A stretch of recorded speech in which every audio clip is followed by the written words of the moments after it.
وده شكل السمك بعد ما خرج من الشوايه. مش قادره اقول لكم على جماله وعلى نظافته وطعمته. بجد الطريقه دي حلوه جدا.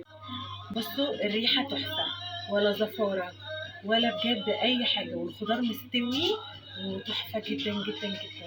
عايزاكم تجربوا الطريقه دي وتقولوا رايكم ايه. هي فعلا هتعجبكم قوي قوي. ويلا بسرعه، اللي مش مشترك في قناتي ينزل يشترك دلوقتي حالا. واللي لسه اول مره يشوفني، انا سوا من مطبخ سو، بعمل وصفات سهله وبسيطه وان شاء الله هتعجبكم جدا.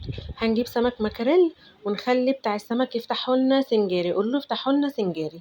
نغسله كويس قوي بالميه الاول، وبعد كده نصفي الميه ونغسله بالخل، نسيبه منقوع شويه في الخل، وبعد كده بنشطفه تاني. واي حاجات سودا فيها بنحاول نشيلها بالراحه عشان ما يتهريش.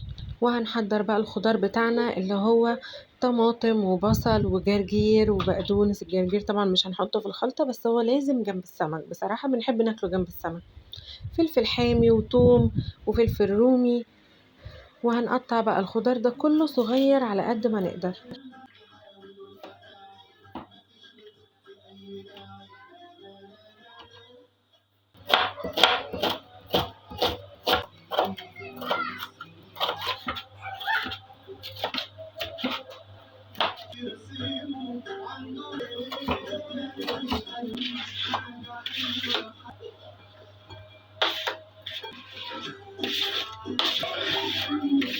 هنا بقى قطعنا الخضار كده زي ما انتم شايفين. هنجيب طاسة نحطها على النار فيها شوية زيت وننزل بيها بالخضار كله على بعضه، ونقلب فيه لغاية ما يدبل، وعليه طبعا الثوم، ونغطيها شوية لغاية ما يدبل. عبال ما يدبل الخضار هنكون قطعنا كمية ليمون حلوة قوي. سر السمك ده هو الليمون، عشان خاطر ما يبقاش فيه اي زفرة لازم الليمون. الخلطة بتاعتنا دبلت، هنحط عليها بقى شوية عصير ليمون وملح وكمون، بس كده. وهنقلبها تقلبتين تاني لغاية لما تدبل. وحطيت كمان سنة خل، عملت تيست حلوة قوي. حضرت هنا بقى تتبيلة السمك العادية خالص اللي هي بنتبل بيها السمك نفسه، ملح وكمون وتوم وليمون وشوية خل، وقلبتهم كويس قوي، دقيتهم لغاية ما تمام اتهرسوا بقوا حلوين كويسين جدا. جبت الصاجة بتاعتي دهنتها زيت، وبعد كده هجيب الفويل اقطعه على قد السمك بتاعي. يعني هفتحه كده واقطعه كل واحدة على قد السمك، واحطها على طول على الصاجة، واخد من الزيت اللي على الصاجة احط على الفويل. الزيت اللي بنحطه على الصاجة عشان الفويل ما ينشفش على الصاجة لما نحطه في الفرن، ونلاقي كل حاجة لزقت في بعضها، الصاجة بالفويل بالسمك، فمش هيبقى لطيف خالص. امشوا على الخطوات اللي انا عاملاها دي، هيطلع معاكم حلو قوي قوي، ومش هيبقى فيه اي حاجة لازقة خالص. والسمك كمان حاجة مهمة قوي تجيبوه، ما تجيبوش حجم صغير لما هتنووا تعملوه سنجاري، علشان لما بتجيب حجم صغير بينشف معانا قوي.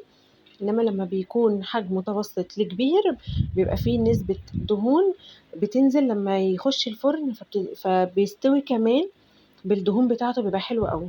حطيت بقدونس بقى في الاخر، وحطيت الخلطه على السمك. يلا انزلوا دلوقتي حالا، اعملوا لي لايك وكومنت اللي لسه ما عملش، واللي لسه ما تابعنيش. انا سهى من مطبخ سو، بعمل وصفات سهله وبسيطه وان شاء الله تعجبكم. كده هندخل السمك بتاعنا الفرن، مش هياخد كتير، هياخد حوالي تلت ساعه على الرف اللي تحت على درجه حراره 200 220 لغايه ما يستوي من تحت، وبعد كده نرفعه شويه في الشوايه. يلا بينا. شايفين الجمال والحلاوة؟ مفيش بعد كده. اللي هو يا جماله يا جماله، هو ده بالظبط. ايه الجمال ده بقى، ايه الروعة دي.